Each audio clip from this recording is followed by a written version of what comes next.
అందరికీ నమస్కారం Srivastav. World TB day అనేటువంటిది మార్చి 24వ తారీఖు సందర్భంగా ఈ వీడియోలు విడుదల చేస్తున్నాము.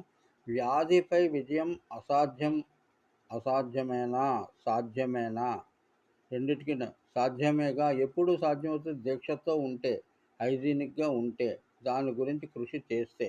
టీబీ హరేగా భారత్ జీతేగా, టీబీ హరేగా భారత్ జీతేగా, టీబీ హరేగా భారత్ జీతేగా అనేటువంటి ప్రోగ్రామ్ని ప్రధానమంత్రి అనౌన్స్ చేశారు.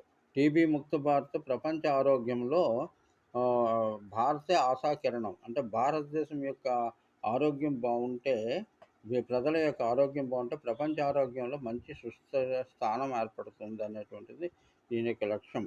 Kindly subscribe the channel. అంటే దేశమంతా కూడా టీబీ విషయం గురించి కొన్ని వీడియోలు నేను అందజేయబోతున్నాను. టీబీ రోగం ఎలా వస్తుంది, అది ఎక్కడ